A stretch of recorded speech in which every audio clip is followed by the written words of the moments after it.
listen up to my new CD, Sham On. 23 minutos pasaron de las 10 de la mañana y estamos aquí en la marca de la almohada. Ahora sí le damos la bienvenida a Mario Gluck para hablar de historia. ¿Cómo le va, Mario? ¿Cómo le va?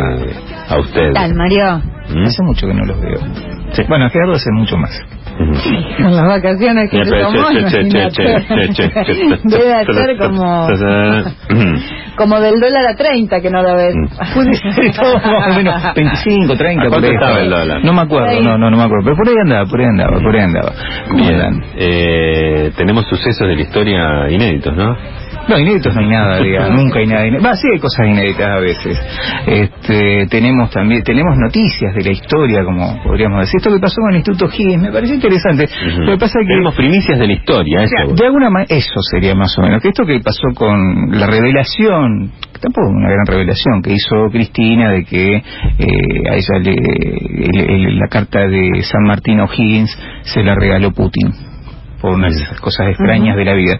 Qué sé yo, acá dice Perina, el presidente del director del Archivo General de la Nación, que por una cuestión, si se quiere, ética, y personalmente creo que tiene razón, la presidenta debió haberlo dejado en custodia del Archivo General de la Nación, porque es un documento en definitiva público, porque no es una carta de amor de San Martín O'Higgins, algo tan privado, porque hablaban de cuestiones que tenían que ver con lo público en ese momento. Por lo tanto, más allá de la trascendencia real que en su tiempo histórico tuvo eso, que la tuvo. ¿De qué hablaron? No sé, de algunas cuestiones que tienen que ver con la estrategia política, cómo se están preparando. Algo de eso parece. No, yo no le leí, sinceramente. Pero bueno, son cuestiones que tienen que ver con el patrimonio, por lo tanto deberían estar bajo una custodia pública por lo menos, pero bueno, en fin, esto es una cuestión absolutamente, no cambia ninguna cuestión política ni nada extraordinario, digamos, en esto. Pero es curioso, y esto sería interesante, porque yo lo que no encontré es cuándo se perdió esa carta. Lo único que tiran como dato de los medios es que desapareció durante una mudanza que se hizo en 1979 en el Archivo Nacional de Chile. Porque ¿cómo terminó en Estados Unidos esto? Ajá. Y ahí no me queda más que pensar, y habría que indagar por ese lado, que tiene que ver con la dictadura de Pinochet, y que alguien en esos saqueos que se mandaban a veces los militares lo robó y la vendió.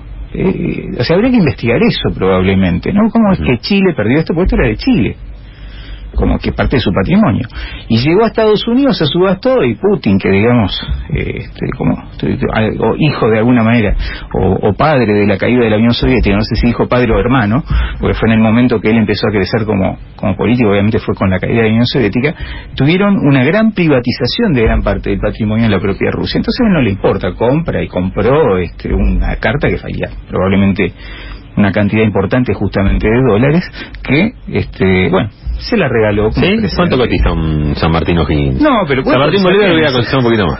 Puede cotizar bien, es un mercado ilegal en definitiva, porque esto realmente es patrimonio. Si alguna vez lo tuvo el Archivo Nacional de Chile es porque alguien dudo del extravío. Un extravío muy particular, digamos, como para que termine en una casa de Nueva York. Eso no es un extravío, digamos. O sea, eso suena, 1979 suena a la DINA, digamos. Habría que indagar esto, ¿no? Debe ser interesante, ¿no? Esas cosas que a veces tienen que ver con cómo determinados objetos, que en definitiva son fetiches, porque es una carta, no es tampoco algo tan extraordinario, pero tiene el valor de haber perdurado en el tiempo, de forma de dos personajes que fueron... ¿Quién la escribió y quién la recibió? Por eso, quién la escribió, quién la recibió, en fin, todo ese tipo de cosas. Es un documento histórico. Sí, no cambia mucho la historia de nada, digamos, eso, pero no. También me parece que tendría que haberla donado. Yo creo que sí, ¿no? Porque es una cuestión de... Pero es interesante, habría que avivar esto, porque todo el mundo, que la criticó, que no la criticó, que esto, que aquello, que la defendió, no sé, bueno, en fin, un montón de cosas que Bonadío se la sacó, todo ese juego, digamos, que en definitiva no me parece lo más importante, pero sí esto, digamos, ¿cómo fue el recorrido de esta carta que terminó en este lugar, no? Hay mucha novela policial detrás. El viaje. Exacto. El viaje que hizo. Pero vine a hablar de otra cosa, en realidad. Bien. Okay. Este es como esta es la entrada. Esta es la entrada, ¿no? Ahora vamos al plato principal. Hay un país que sí conserva su patrimonio de una manera muy celosa en América Latina. Ustedes saben que es mi país preferido para conocer la historia, no para vivir, que es México. México es un país que ha preservado su patrimonio al estilo europeo. Curiosamente la Argentina, fíjense que la Argentina lo poco que es menos preservacionista de determinadas cosas. En ese sentido es más americano. más de la modernidad hacia adelante, ¿no? No completo, pero en general así. En cambio, México ha conservado mucho. Tenía bastante para conservar, pero se ha hecho una política estatal desde el siglo XIX de cuidado de esto, de cuidado del patrimonio, de promover la investigación histórica, arqueológica, antropológica, etcétera, etcétera, que no lo hubo en otro lugar de Latinoamérica. Claro, sorprende lo sostenido en el tiempo, ¿no? Absolutamente. Desde el siglo XIX que esto es así, más allá de que hubo guerras, revoluciones. Y gracias a una colega, una gran historiadora, Patricia Funes, me pasó un texto sobre una historia, de las tantas historias que hubo en la Revolución Mexicana de 1910, sobre don Amelio Robles, que era un general, y digo un general, del Ejército Revolucionario Zapatista, pero que su nombre original era Amelia Robles. Ajá. Es una historia interesante. No era raro que en el medio, y no es raro nunca, en el medio de una revolución, de una guerra, que, y en ese caso hubo muchos casos, de mujeres que adoptaron ropas y hasta nombres masculinos para liderar determinadas guerrillas, porque no era tan admisible, digamos, que la mujer fuera la que liderara o llevara armas. O sea, estaban las soldaderas, que le hemos hablado, Adelita, por ejemplo. Adelita era una soldadera, pero a Adelita le llevaba la comida al novio, al amante, al hijo, al padre, a quien sea. Al que si se fuera con otro la seguiría. Exactamente. Pero si se fuera con otro la seguiría hasta el fin del mundo. Bueno, es muy linda la canción, pero dice cosas como que le traía la comida, le compraría un vestido de seda para llevarla a bailar a un cuartel. Todo un rol femenino, pero femenino bien estereotipado. Épocas de revoluciones suelen estos roles a veces intercambiarse. Entonces hubo mujeres, y esto fue otro fenómeno. Supo tener, leí alguna vez que San Martín también supo tener mujeres, una tal Pascuala Meneses seguro que era. Hubo muchas mujeres en las revoluciones de independencia, hubo muchas mujeres que adoptaron el rol, si se quiere, masculino de generales. En este caso hasta se vestían de hombres. Fue uno de los casos de Amelia Robles. Pero Amelia Robles, y hay fotos incluso de ella, porque vivió, de ella o de él en realidad, vivió entre 1889 y 1985. Vivió muchos años. Entonces hay muchas fotos de ella o él. Pero, o sea, la diferencia fue que la mayoría volvía a vestirse de mujer, a su rol femenino, el rol adoptado después de la revolución. Amelia, no. Amelia se siguió vistiendo de varón. Acá me quedo, dijo. No, sí. Entonces, el texto que me pasaron es de una historiadora, de una historiadora mexicana, Gabriela Cano, que trabaja el temas de género, y ella tiene la hipótesis de que se puede hablar de un transgénero en este caso. Porque incluso hubo todo hay fotos de Amelio. Una de las últimas fotos es con una mujer que es como su esposa. Claro. Él está vestido con esas camisas que usan los mexicanos, no sé cómo se llaman bien, esas camisas sueltas. Ajá. Y la mujer está con polleras, y obviamente él con pantalones. Y es Amelio.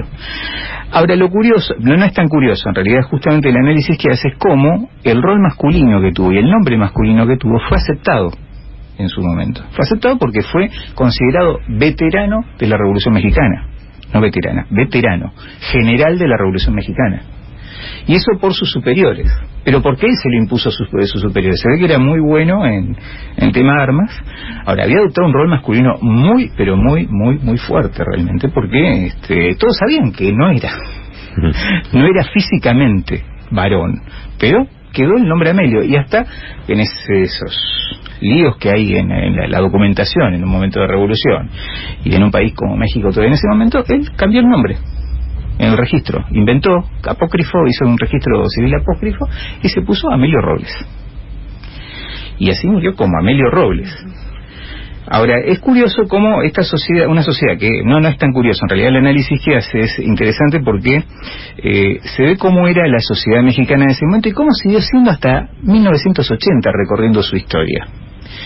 Por ejemplo, en el momento que fue aceptado por otros generales de la revolución o por otros sobrevivientes de la revolución mexicana como Amelio y como el general Amelio Robles, se reivindicaba ese rol masculino. Había un periodista, por ejemplo, que le hizo un reportaje muy extenso y dice, una serie de cosas y lo llama en masculino. Pero es un periodista al que la historiadora empezó a indagar y encuentra textos donde es terriblemente homofóbico. Que algo ocurrió también en el medio de la Revolución Mexicana, en la década del 20 en el mundo y en México también, de que hubo muchos homosexuales, varones, que dijeron públicamente que lo eran. Salvador Novo, un gran escritor mexicano, lo decía. La historia famosa, digamos, de Frida Kahlo con su bisexualidad también era pública. Eso ocurrió. Pero este reportero que habla de Amelio, dice, en otros textos habla, digamos, de lo que sería la mariconada. Uh-huh. Igual a cobardía. Ser pinche maricón. Exactamente, ser pinche maricón.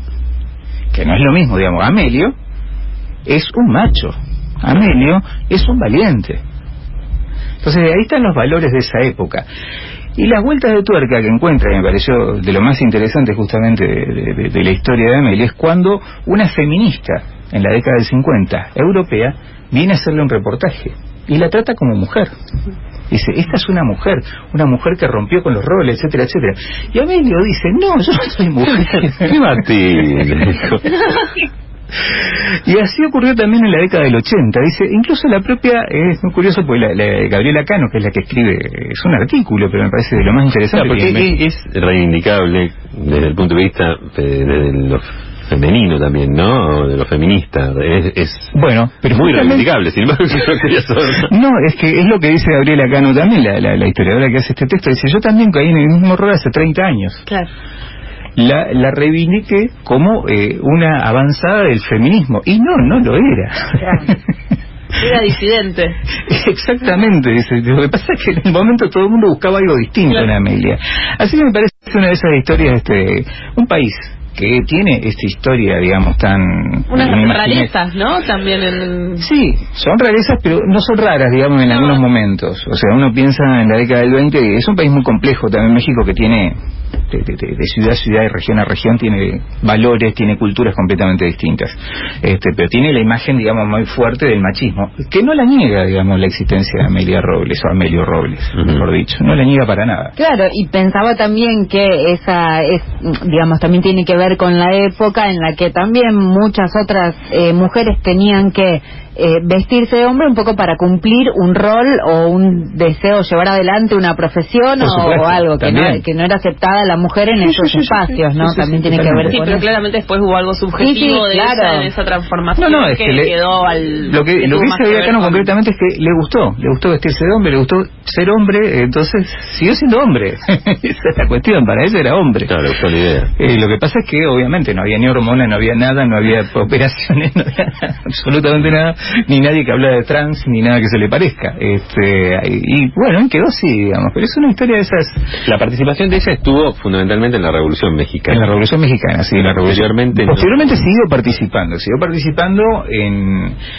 cuando terminó la Revolución se formaron, o sea, uno piensa en el PRI, pero el PRI era una suma también de distintos partidos y distintas agrupaciones. Ella siguió formando parte de los movimientos agraristas, que eran originarios del zapatismo. Incluso dice una cosa más acá la autora, que es cierto también. Había uno de los intelectuales que estaba detrás de Emiliano Zapata, Manuel Palafox, intelectual brillante, venía del anarquismo. Manuel Palafox era homosexual.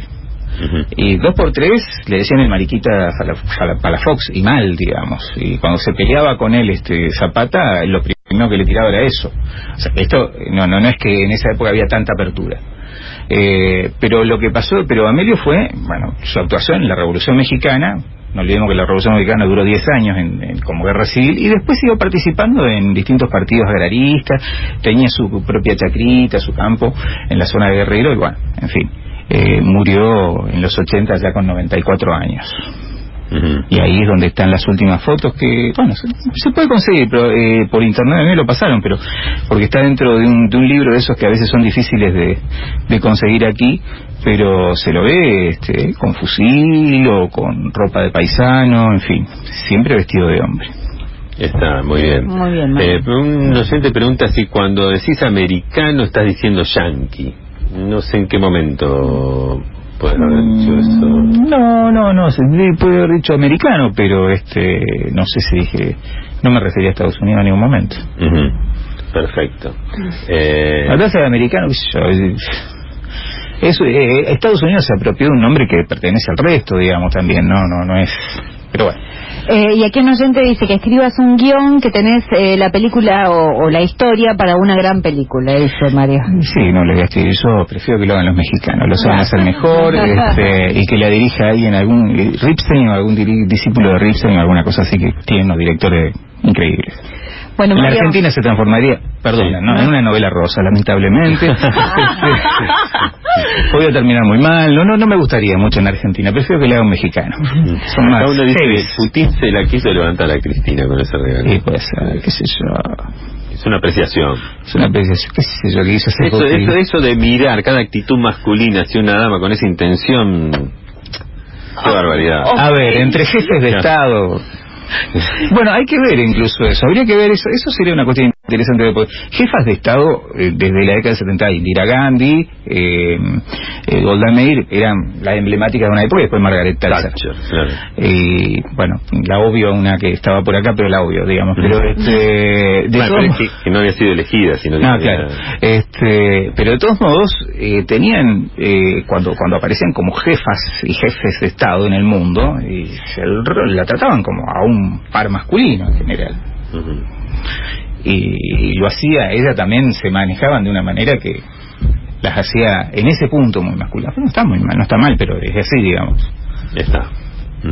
No sé, Cristina, en este último tiempo, pero Putin no sé si vio una cuestión sexual ahí de por medio. Claro, aparte no es más como antes, que se casaban, por ejemplo, un rey de uno y reina de otro, y que juntaban los dos, o sea, no se juntaría acá. Claro, aparte nos enteramos todo, ¿viste? ¿Qué sé yo? No sé si da como no para sé. tanto. Ahí va. Bueno, muy bien. Gracias, Mario. Nos encontramos dentro de 15 días. Pongámosle así. Pongámosle así. Está. Bueno, Mario Gluck pasaba en la marca de la almohada.